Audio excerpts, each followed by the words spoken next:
Welcome back to the Baby Blueprint. I'm Sarthak Sawarkar here with Santiago Munné. Today's episode is a little different from some of our science and technology heavy conversations. Usually we spend a lot of time talking about embryos, genetics, IVF labs, AI, and where the field is headed. But reproduction is not just a medical or a scientific issue. It is also a deeply social, political, ethical, and a human issue. Today's conversation is about why reproductive medicine matters far beyond the walls of our fertility clinics. We get into some of the most difficult and important topics: access to care, reproductive rights, the role of physicians as advocates, and why decisions about reproduction end up affecting families, patients, doctors, and more importantly, society. Our guest today is Dr. Serena Chen. Santi will introduce her properly, but I'll say this. Serena is not only a reproductive endocrinologist or a fertility doctor and a leader in fertility care, she's also one of the most fierce advocates and someone who's been willing to speak clearly about why this field matters. This is exactly the kind of conversation we wanted the Baby Blueprint to make room for. Not just the future of what reproduction can become, but why all of us should care about protecting it, improving it, and making it more accessible. Santi, I'll hand it over to you. Serena Chen is a reproductive endocrinologist whose career connects IVF research and daily public advocacy. Serena graduated in biology from Brown University, earned her medical degree at Duke, and completed both OBGYN residency and her reproductive endocrinology and infertility fellowship at Johns Hopkins.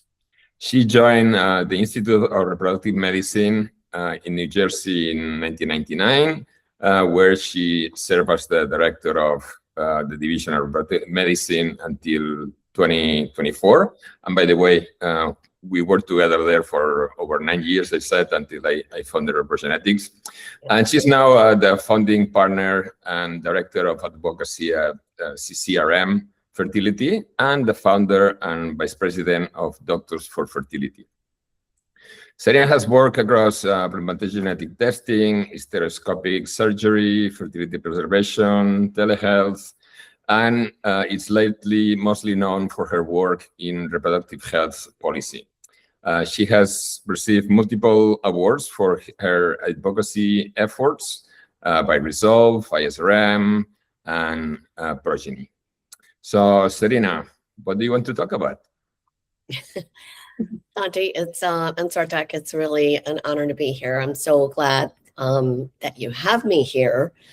And I think very interesting, here I am with two biotech nerds.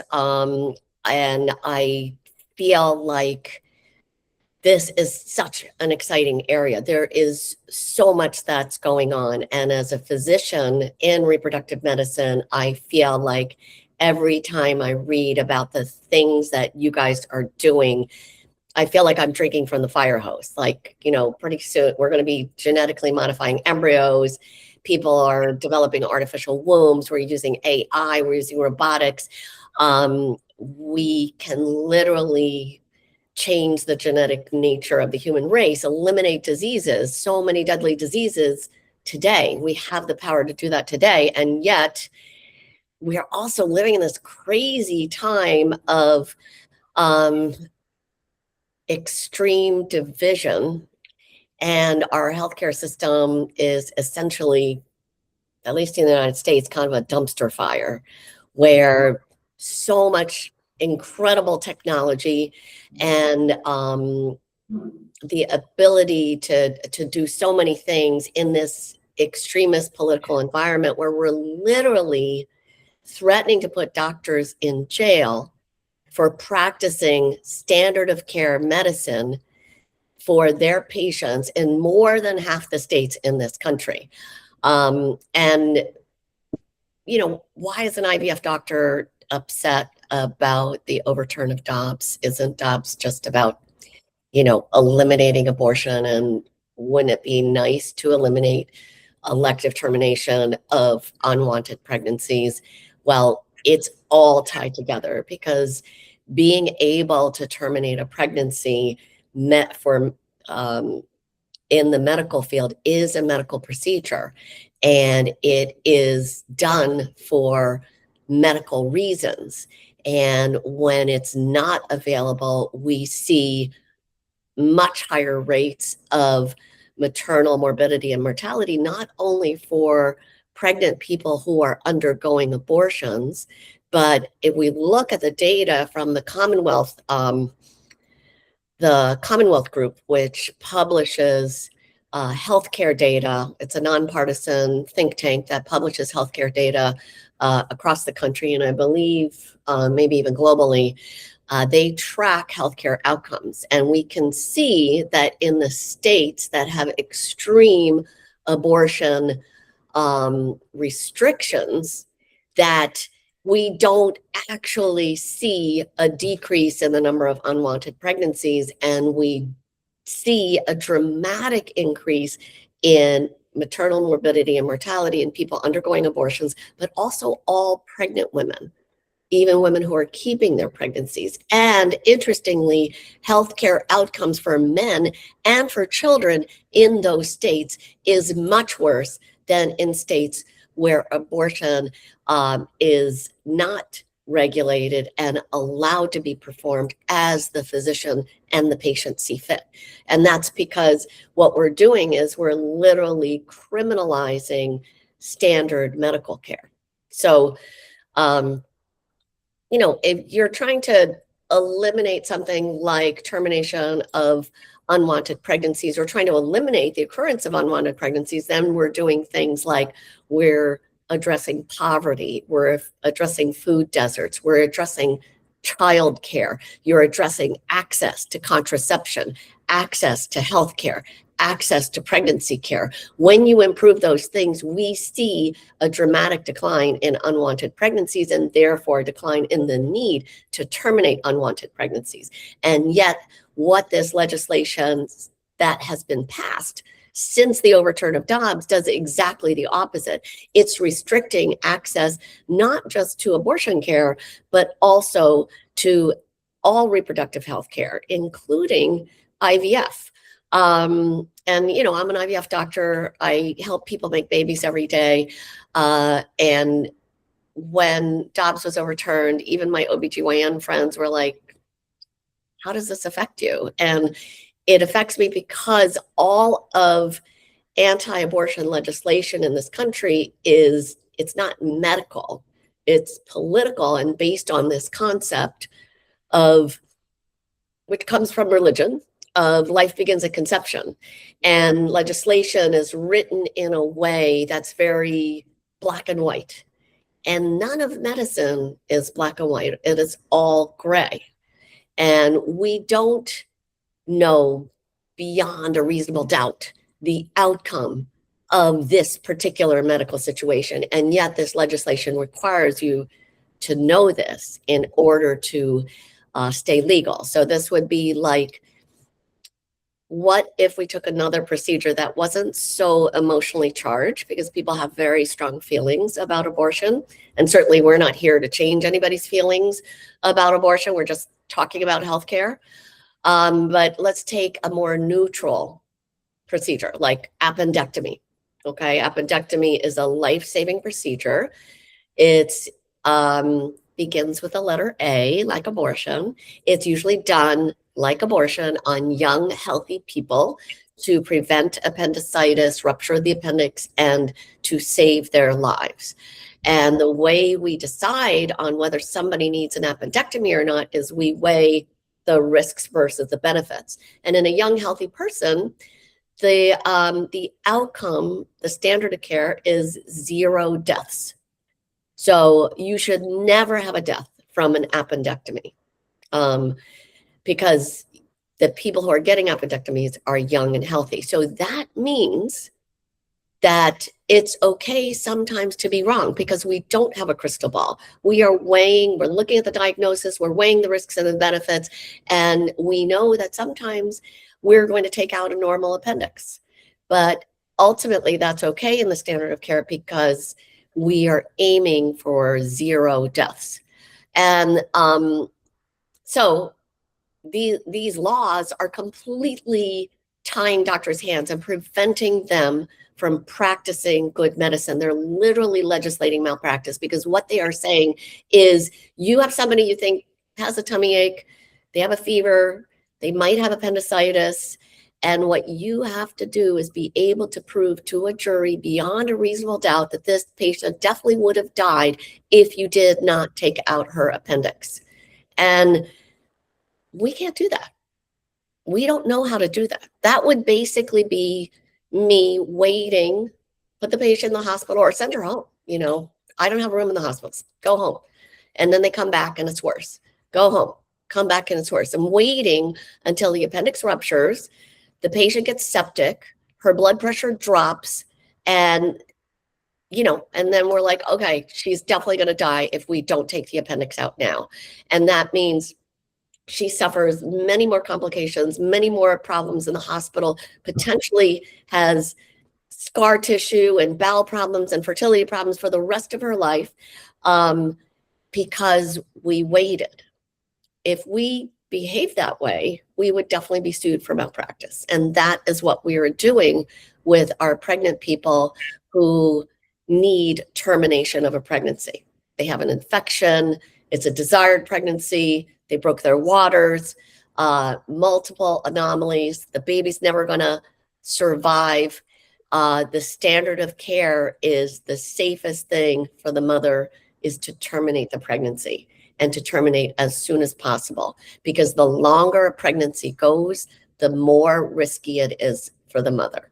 So we are literally legislating malpractice and criminalizing standard healthcare.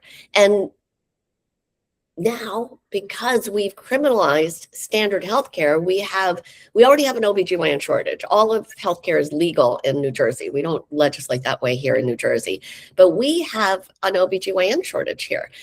And then there's states, there are states, multiple states in this country, more than half the states in this country, with huge hundreds of miles of maternal deserts, no OBGYNs in multiple counties in the United States for hundreds of miles. What happens when you have a pregnant woman that shows up to an ER where there is no OBGYN for hundreds of miles? What if that pregnant woman is bleeding to death? The doctors have to save her. So the emergency room mobilizes, they start transfusing the blood, they try to call an OBGYN on the phone, they try their best to save that person's life, even though that's not their area of expertise, even though they don't have the resources really to optimize her care.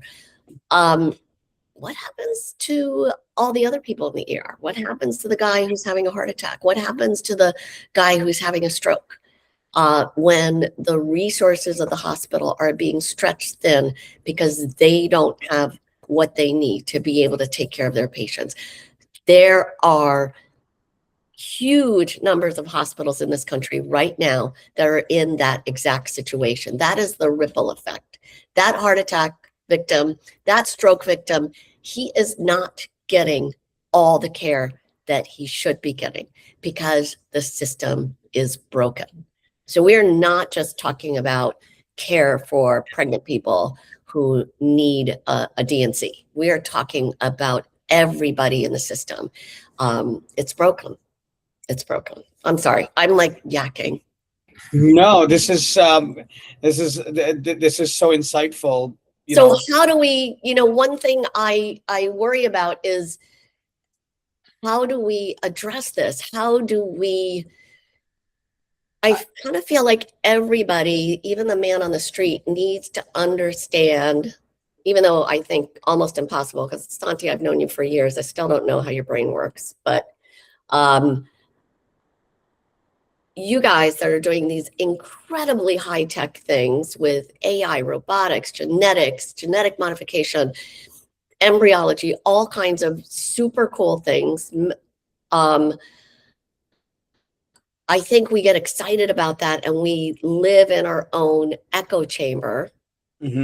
And there are huge bioethical implications to this type of research and technology and innovation, and enormous biological power, like, we were talking about before, to end suffering and eliminate disease.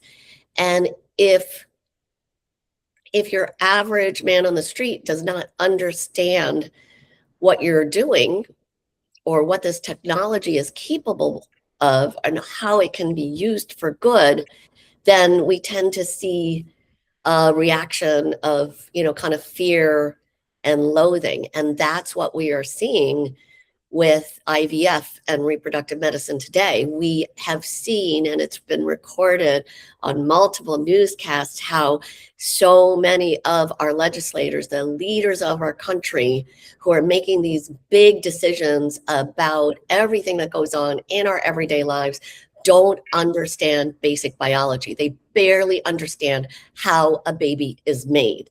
And then how can they understand this technology that you guys are working so hard on? You're trying to make people's lives better. You're trying to address infertility that affects like 35 million people in this country. We're trying to help people have families who are struggling to have families. And yet we can see that if the legislators and the man on the street and the woman on the street doesn't understand these things, then you can end up with crazy situations like, oh my gosh, we're in Alabama, somebody dropped a dish, and the Supreme Court of Alabama says those embryos are minor children and you've murdered minor children, and all of Alabama overnight has to shut down all their IVF cycles. And all these patients are suffering for weeks, literally on drugs in the middle of their cycles, and they cannot, move forward with their cycles. And that comes from this huge gap we have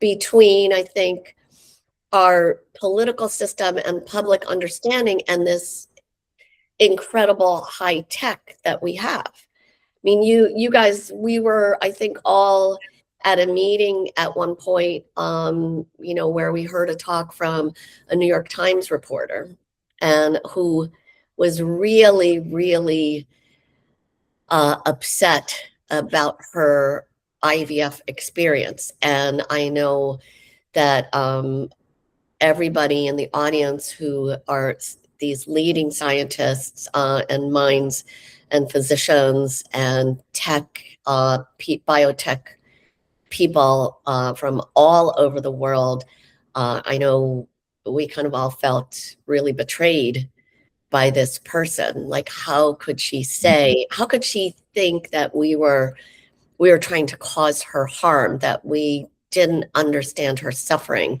when every waking moment, what we are working towards is to make the world better.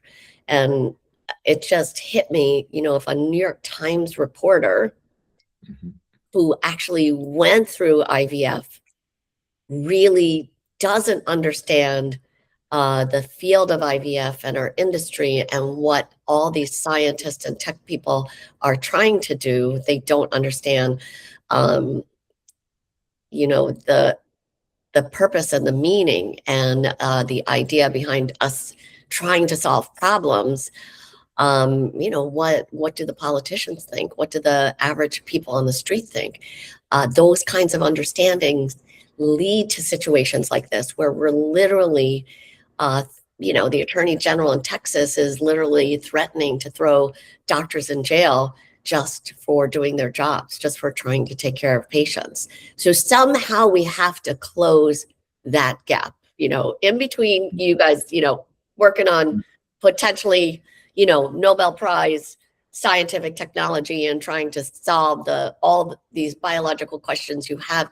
We still have to figure out how to communicate in a meaningful way to everyone, to the whole human race, because the whole human race is impacted by it. And here we are in this world that is getting more and more siloed. Like, I saw an ad today where people are selling news outlets that specifically tell you, okay, this is what the right wing is saying about the news feed. This is what the left wing is saying about the news feed. This is what the neutral people are saying about the news feed, because you can't really trust your feed anymore because everything is tailored to what you like and what you want. So it's getting even more challenging every day to really communicate this kind of thing to the world.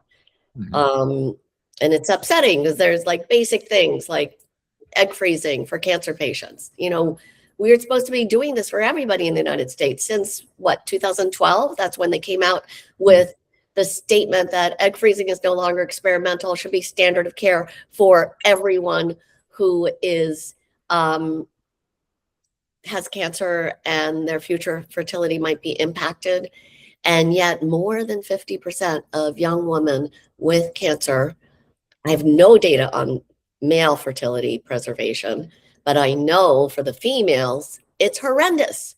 You know, we're supposed to be like, have the best healthcare system in the world. We are letting more than half our cancer patients fall through the cracks. They don't even get a conversation about, hey, maybe you want to think about freezing your eggs. And then if they want to freeze their eggs, 80–90% are not covered by insurance, even if they have good commercial insurance. So I don't know, I could go on.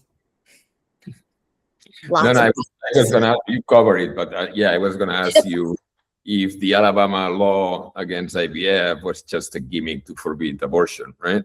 Yes. Yeah, no, the Supreme Court decision, I think there's a more judges specific use question a lot of very religious language to justify their decision.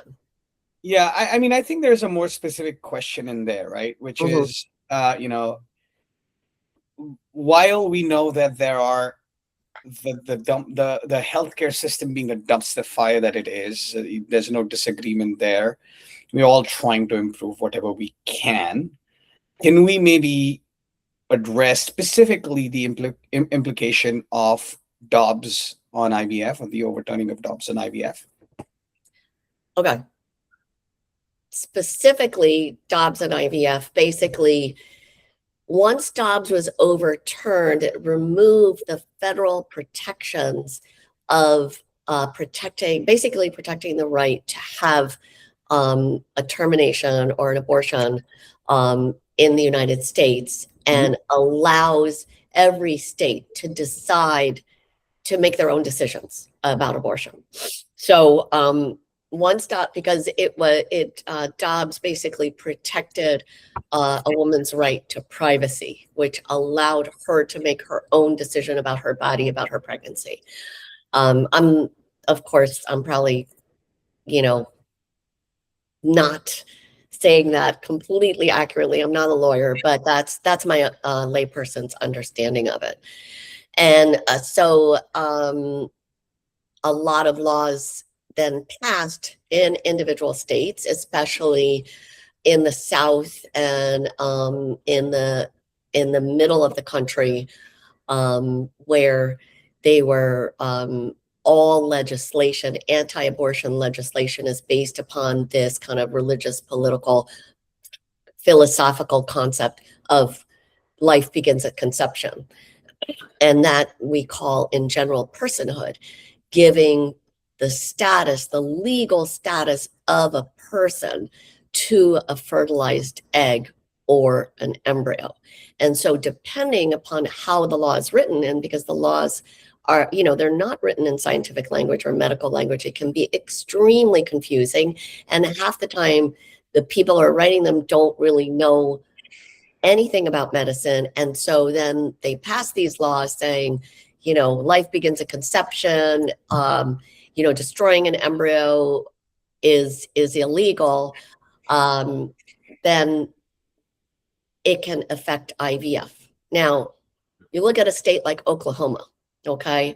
Oklahoma, abortion is illegal, but the abortion law says, in one part of it, it says life begins at conception, and we have to protect all embryos from the moment of conception. But in another area of the law, it says in the uterus. So right now, all the Oklahoma programs are, you know, once that law passed, and I think this was in 2022, it might have been a trigger law. They, all the lawyers at the hospitals and all the programs like wrote up their consent forms and said, this is the law and we're compliant with the law because these embryos are not in a uterus. So we can freeze these embryos. We can discard these embryos. We can biopsy these embryos because they're not protected by the law, because in this paragraph it says in the uterus. But it's a little bit of walking on eggshells. You know, if the Attorney General in Oklahoma decided he wanted to target IVF programs, you know, he might be able to. Like, you can see what happens like with the Texas Attorney General. The Texas Attorney General has decided to make a case out of this New York physician prescribing abortion pills for somebody in Texas. And that Attorney General has says, you're on my list. Just watch out. You're in New York. You're safe now because there's an anti-extradition law that New York and New Jersey and some other states passed to protect their doctors from people like the Texas Attorney General.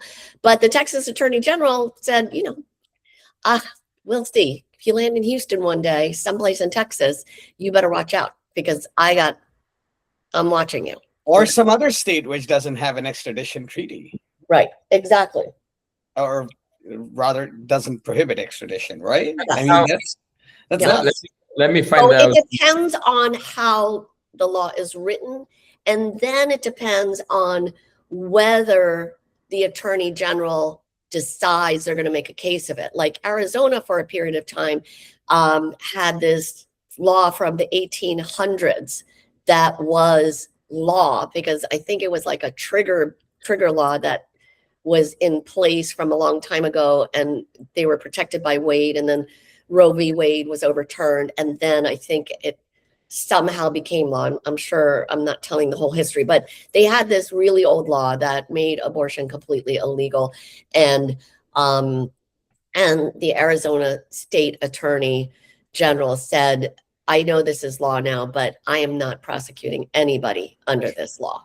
You know, and then I think they were able to pass an amendment to the law. But there was like a significant period of time where people could have been at risk, but the Attorney General was like, we're not wasting our time on this.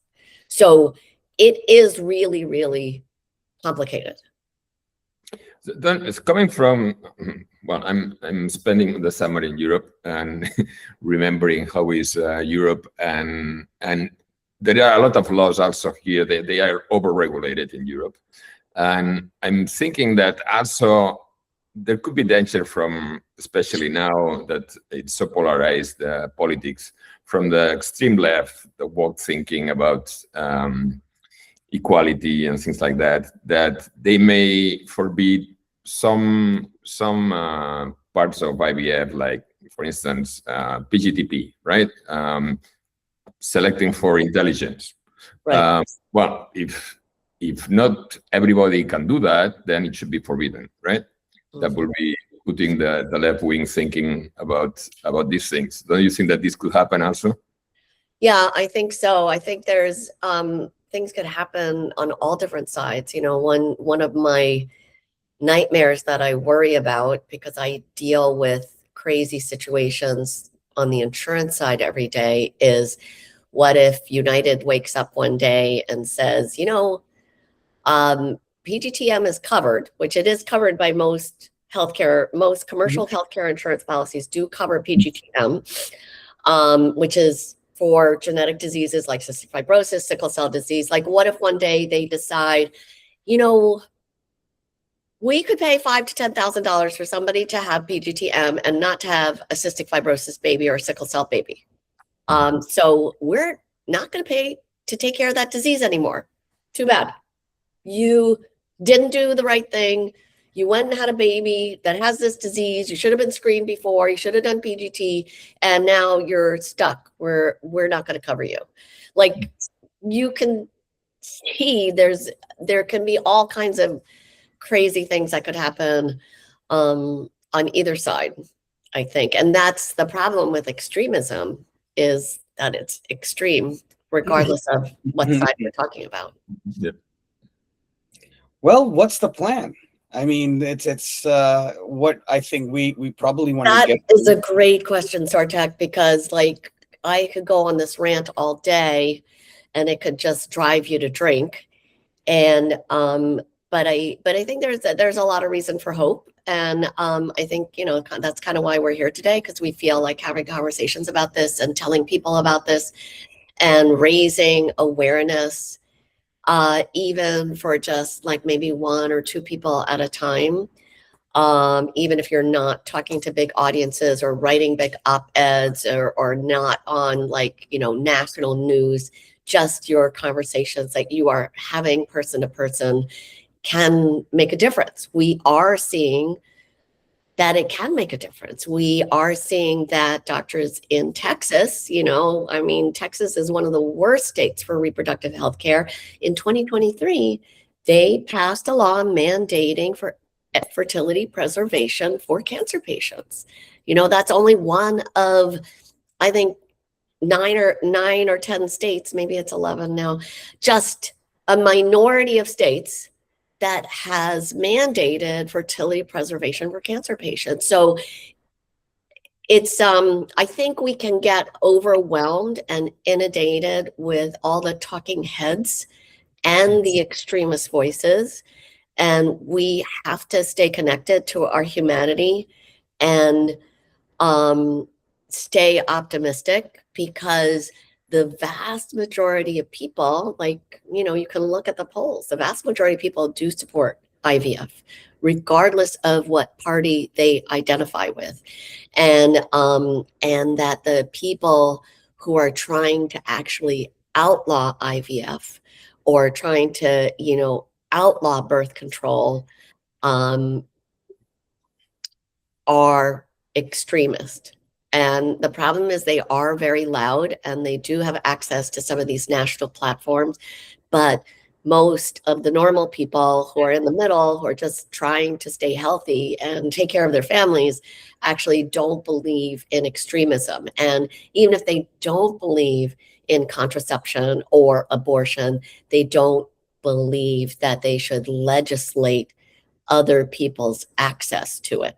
So I do think we have to remember that there's a whole world that exists outside the headlines, and that your voice matters, and that if you can vote, you should vote, and that you should know what your legislators are thinking about. And if you've been through infertility or you've experienced it or you have an opinion about it, it is kind of your obligation and responsibility to let your legislator know how you feel, and that and that it's important enough for you to vote on that issue. What am I looking for, right? Like when I'm looking at legislatives, we just voted in California a few weeks ago, and I went through my choices, and when I was reading through it, it was just too much, quite frankly. It's so much. Right? Yes. And a lot of it didn't really connect with. There's a lot of not-for-profit organizations that will do, a lot of it is looking for endorsements, like, checking out some of these not-for-profit organizations like League of Women Voters, March of Dimes, Committee to Protect Healthcare. That's a great organization. Even things like ASRM and ACOG and things like that.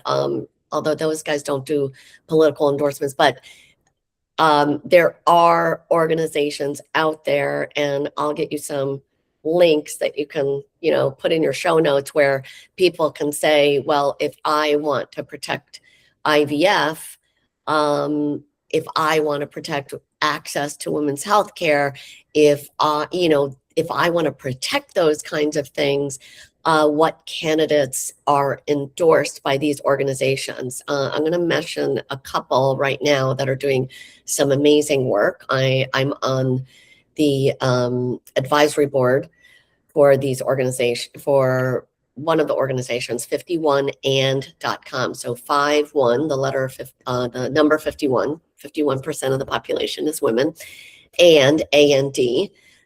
That's you guys. Okay, you're the and part, .com.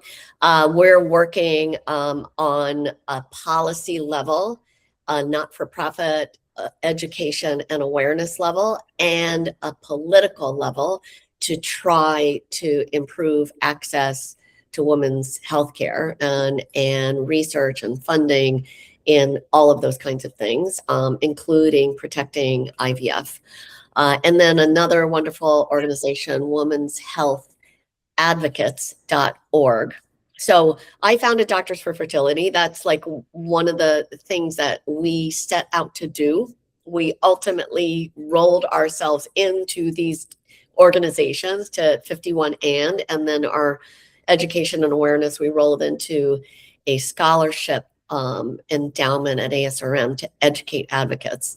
But those kinds of organizations that work on policy and politics and advocating women's health, that's a great place to start, because you're right, you cannot know everything about every candidate. But there are organizations that's what they are doing, is specifically vetting candidates and races and bills. Like there's like a million bills coming up all the time. And ASRM, American Society for Reproductive Medicine, has a whole staff of people.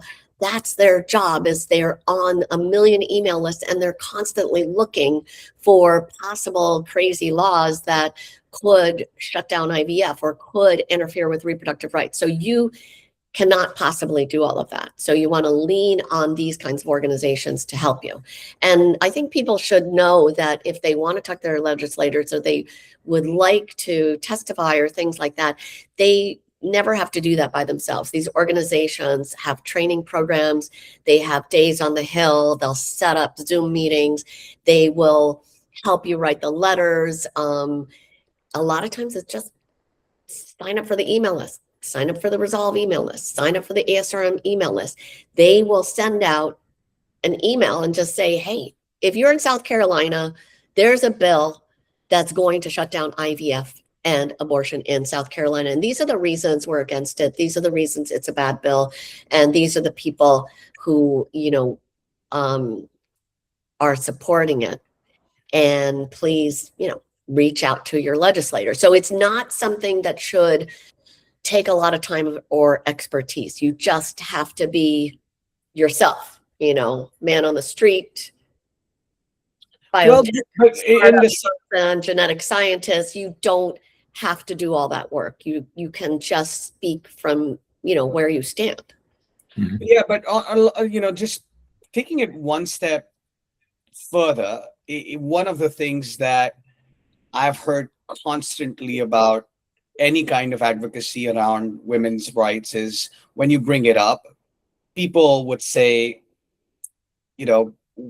forget about the right wing versus the left wing. I can barely afford gas today. Why don't we first figure that out? Right? I filled up gas at $6.29 today morning. Well, okay. If we fix healthcare, we could dramatically, improve everybody's financial situation. Okay, people, like, healthcare is the number one reason for bankruptcy and homelessness in this country, is healthcare debt. It's worse than housing debt. It's worse than divorce. It's worse than, everything else. Healthcare debt is number one. And, we're like, how much of the GDP can this healthcare system take up? And, meanwhile, the cost is rising, and the outcomes are plummeting. And we unfortunately have a broken system that's based upon disease and not health and wellness. And that does, unfortunately, that needs to change. And right now, in order to get good healthcare, you have to be very involved in your own healthcare. You have to be your own advocate. And you're right, a lot of people can barely put food on the table or a roof over their head, but fixing the healthcare system and making it accessible and equitable for everyone and getting rid of all this crazy overhead and the opacity in the system could dramatically reduce costs and address a lot of those issues. I mean, admittedly, I'm biased, and yes, all those other things have to be addressed, and it can be overwhelming. But if women's healthcare is something that you care about, then there are definitely things that you can do with very, very little time and commitment. Just speaking from yourself, and you should never like hit anybody over the head with it. Like you can't, especially things like abortion and even IVF and pregnancy and things like that still are surrounded with a lot of shame and stigma and judgment. And people can have very strong emotional feelings around a lot of those things. So I think you're not out there to change anybody's mind, but it's not unreasonable, if you can, to just talk about your thoughts and feelings about it. And you have, both of you have your own specific areas of knowledge and expertise that really could benefit a lot of people. I think all of us, when we talk to anybody, people usually have been impacted in one way or another by problems like infertility. It affects 1 in 5, 1 in 6 people. So everybody, even if they haven't been directly impacted, knows somebody who has been impacted by it. So Santi, maybe there is a question for you in here as we come to it, right? As we write up this new baby blueprint, it looks like the ecosystem, the wider sort of arena that is available to us is fraught with just bad information at the very least and malintention at the very high. What are you thinking? How can we contribute towards improving this? Wow.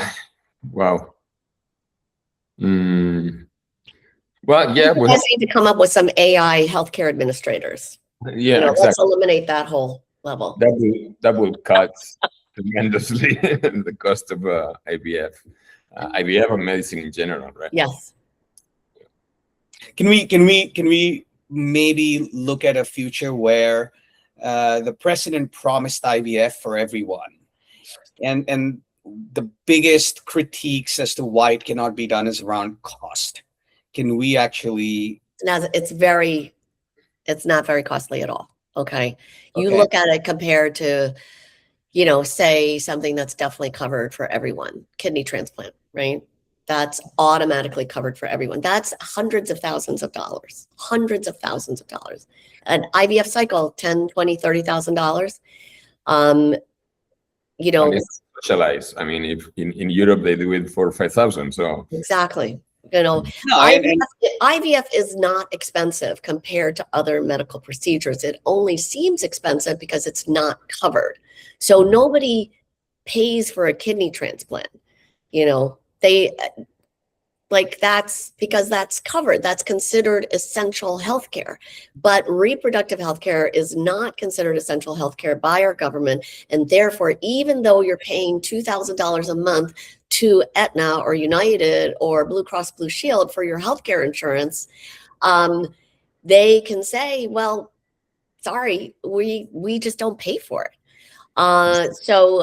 And then the burden is upon the patient. So here they are, they have these big premiums that they're paying for their healthcare, but none of their fertility care is covered because even though reproduction is essential for continuation of the human race, our government does not consider it essential healthcare. And that's one of the things that at 51 and at Women's Health Advocacy, we're trying to change, that reproductive healthcare, women's healthcare should be part of essential healthcare, like kidney failure and diabetes and things like that.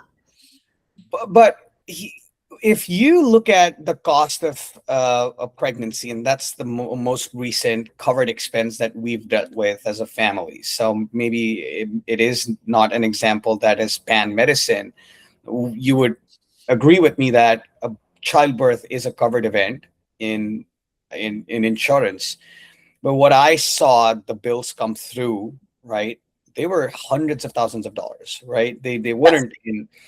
And I have seen a lot of critiques about covering about insurance where childbirth wasn't that expensive. So in fact, the argument that you're making that it would become more affordable isn't necessarily the case, right? Yeah, but where were those hundreds of thousands of dollars? That was not to the physician, right? It was to the facility, to the hospitals. We have a healthcare system that is controlled by hospitals, and hospitals are a thing of the past. You know, you do need hospitals, but you really only need hospitals for a minority of care. If we're doing our job right, if we are really having a health care system instead of a disease reactive system, then we should not be using hospitals a lot. But the vast majority of healthcare dollars in the United States is controlled by hospitals. And they have an enormous lobby. I mean, talk about politics. They're spending billions of dollars to get legislation that favors hospitals. And when we really should be working to keep people out of hospitals. So the less we can do in hospitals, the better. And yet they're the basis of most of our healthcare system today. So things are kind of backwards right now. Mm-hmm. You know, and the people who are actually doing most of the work are getting the least amount of those dollars. Those hundreds of thousands of dollars for your baby, most of that did not go to the doctors or the nurses or any medicines or the lactation specialist or anything like that. That was probably 1% of the bill. The rest of it went to the facility fee. Yeah. Well, I think this is super enlightening. Any parting message for our audience? Well, I just hope you guys all follow me on Instagram. Okay. Dr. Serena H. Chen, H for high maintenance. And, you know, I'll try to connect you with resources, but think about ASRM, just, you know, joining the email list, Resolve welcomes not just patients, but everybody in the industry to join their voices. womenshealthadvocates.org. They're doing a lot of cool things, not just in IVF, but also in menopause, all of women's health, including in-person days on the Hill, things like that. If you're interested in those kinds of things, they send out alerts. 51and.com is a very exciting platform, a lot of biotech and cool, fun discounts for health and wellness products, but also using a lot of resources to put our voices together to do things like get women's health to be recognized by our government as essential healthcare. So those are just a few of the resources. I hope you'll just check out the website, sign up for the emails, and, you know, stay connected. You got that. We're going to have all of those links down in the video description. So please do go out, check those out. I think this conversation was amazing. We learned a lot about what's broken, and I think there's a ray of hope. You know, whenever there's a problem, the first thing is root cause analysis, and I think we've started there. So only upwards and onwards. Thank you so much, Dr. Chen. Bye. Thank you for having me.